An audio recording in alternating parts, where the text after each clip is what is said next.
आज मैं आपके सामने एक ऐसा वाकया लेकर आया हूँ जिसे सुनने के बाद आपके रोंगटे खड़े होने वाले हैं। आखिर कोई अपने ही दोस्त की बीवी के साथ ऐसा कैसे कर सकता है। 10 मुहर्रम की शाम थी। हर तरफ एक सन्नाटा था, एक सुकून सा पसरा हुआ। गलियां खामोश थीं, फिजा में एक अजीब सी उदासी थी। लोग अपने अपने गम में डूबे हुए थे। हर दिल में करबला की यादें ताज़ा थीं। आयान भी आज कुछ ज्यादा ही देर तक मस्जिद में रुक गया था, इबादत में डूबा हुआ, अपने रब से रूबरू होने की कोशिश में। घर में सिर्फ एक ही रोशनी थी, आलिया के दिल की। आज वो तन्हा थी, लेकिन उस तन्हाई में भी एक गहरा सुकून छुपा हुआ था।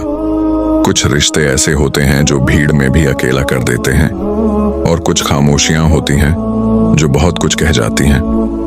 आलिया ने अपना दुपट्टा संभाला और रसोई में जाकर चाय बनाने लगी।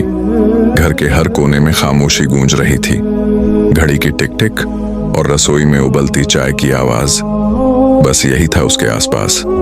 उसने खुद से कहा, मैं उससे मोहब्बत करती हूँ, मगर कभी कभी लगता है कि वो अब मेरी दुनिया से दूर होता जा रहा है, जैसे वो इबादतों में इतना डूब गया है कि मुझे महसूस ही नहीं कर पाता।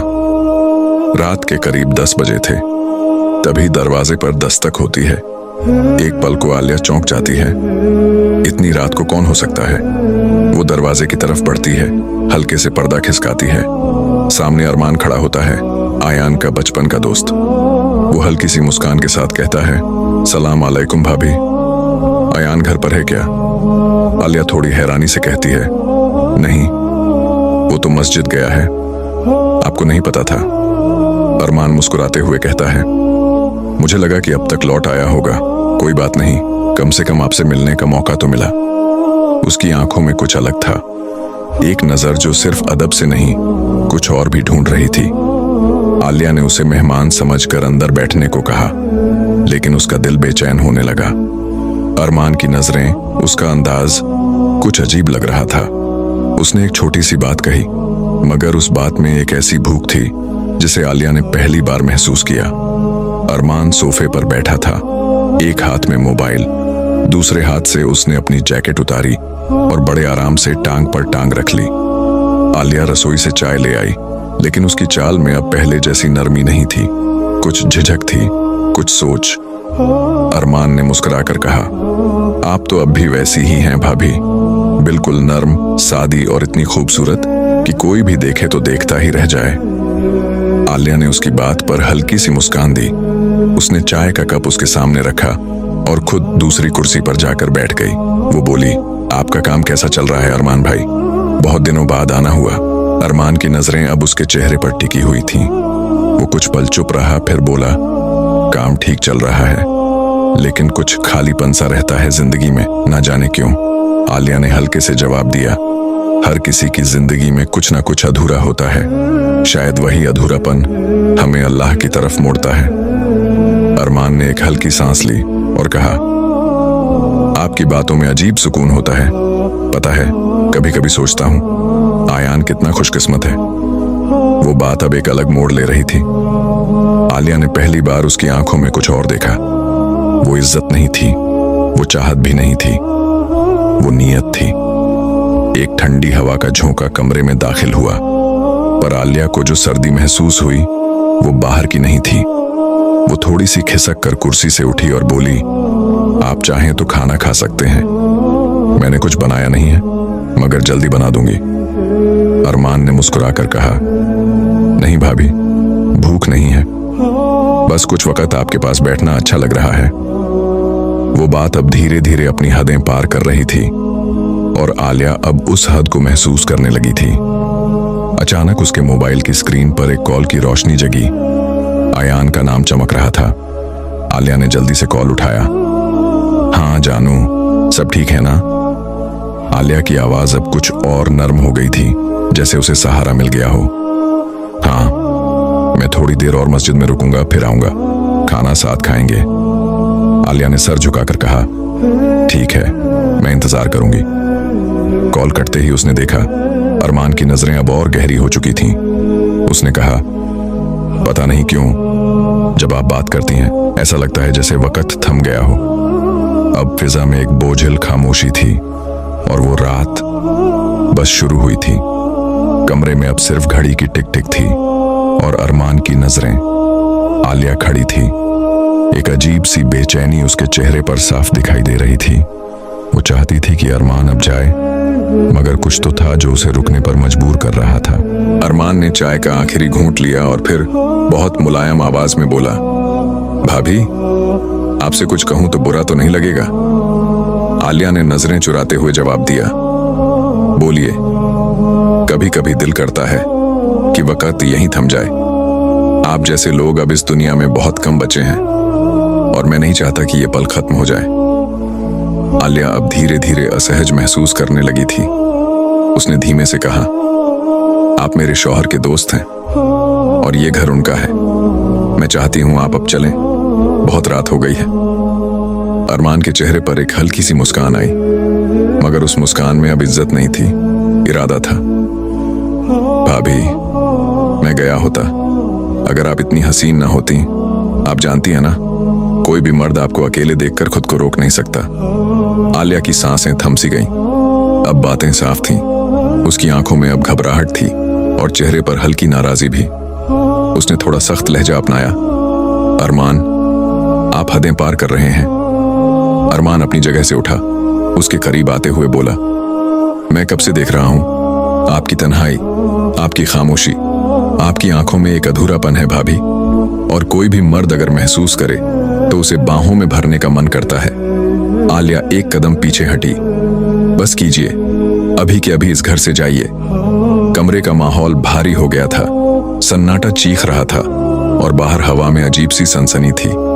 अरमान थोड़ी देर उसे देखता रहा, फिर धीमे से बोला, ठीक है, जा रहा हूं, लेकिन याद रखिएगा, इस रात को भूल नहीं पाएंगी आप। वो मुड़ा और धीरे धीरे दरवाजे की तरफ बढ़ गया।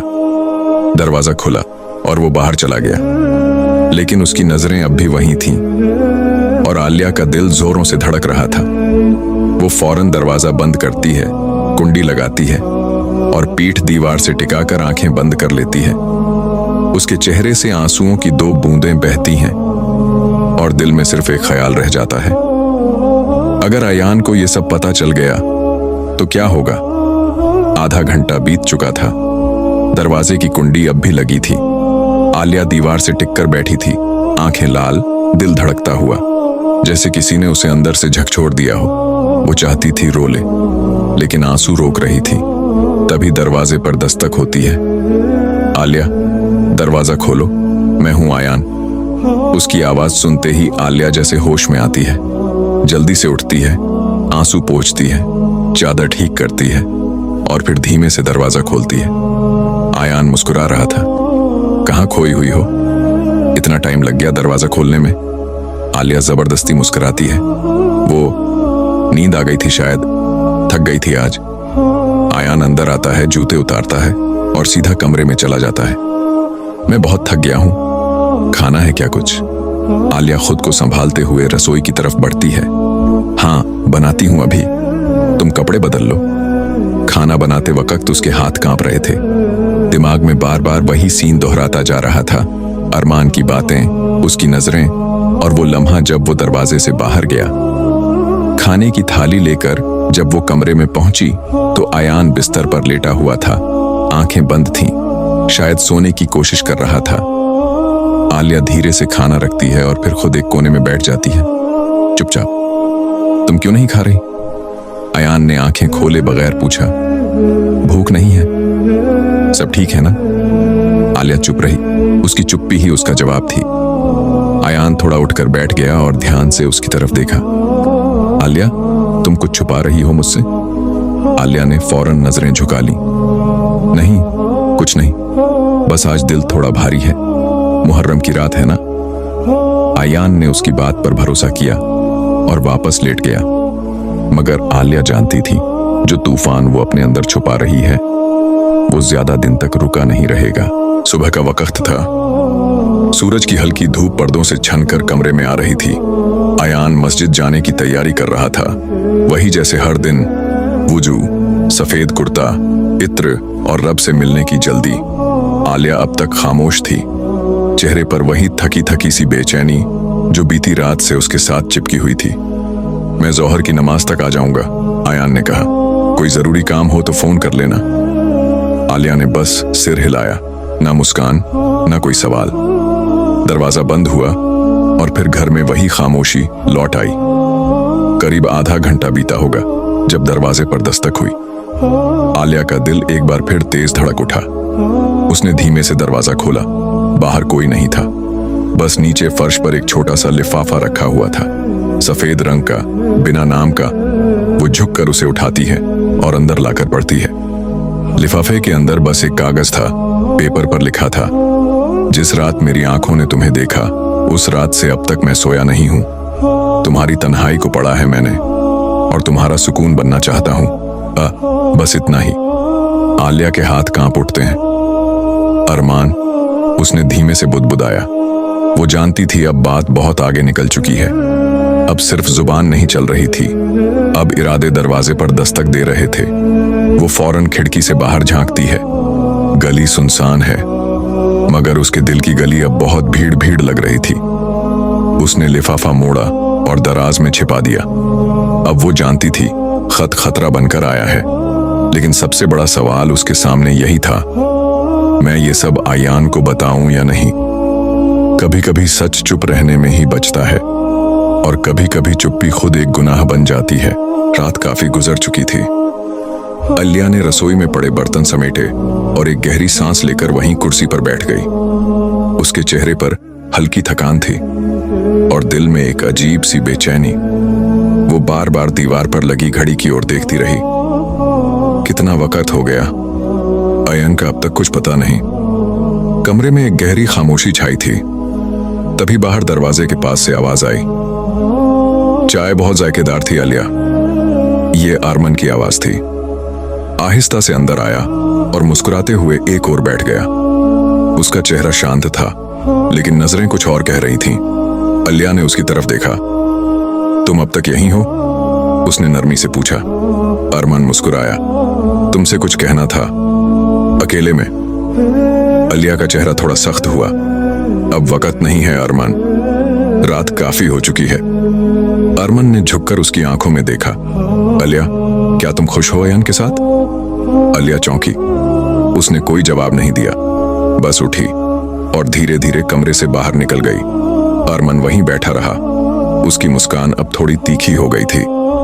अगली सुबह आलिया फजर की अजान के साथ उठी। उसने अपना दुपट्टा संभाला और वुजू करके नमाज पढ़ी। चेहरे पर अब भी रात की थकान थी, लेकिन आंखों में एक अजीब सा सुकून था। नमाज के बाद वो बरामदे में आई। ठंडी हवा चल रही थी। सूरज की हल्की रोशनी आसमान को रंग रही थी। उसी वक्त आयान घर में दाखिल हुआ। सर झुकाए, कपड़े धूल से भरे हुए, चेहरा थका हुआ। आलिया ने चौंक कर देखा। तुम अब आए हो? आयान ने नजर उठाई। हाँ, मस्जिद में रात भर रहा, खुद से लड़ता रहा और दुआ करता रहा।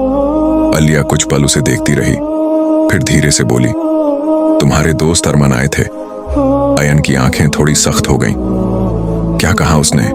आलिया ने सब कुछ बता दिया, जो जो उसके साथ हो चुका था। तभी आयान ने कहा, आलिया, तुम चिंता मत करो, उसे उसकी गुनाह का सजा अल्लाह देगा। आयान ने उसका हाथ थाम लिया। मैं कसम खाता हूं, अब तुम्हें कभी अकेला नहीं छोड़ूंगा। कुछ दिन बाद आयान और आलिया साथ बैठकर चाय पी रहे थे। सूरज ढल रहा था और दिल में अब उजाला था। जिंदगी में तूफान आते हैं आयान, मगर जब हाथ थामने वाला हो तो डर नहीं लगता। आलिया ने मुस्कुराकर कहा। आयान ने उसकी तरफ देखा। तू ही मेरा सुकून है और अब से मेरी पहली जिम्मेदारी भी। आलिया ने उसका हाथ थामा और पहली बार दोनों ने एक साथ दुआ मांगी, अल्लाह हमारा घर आबाद रखे।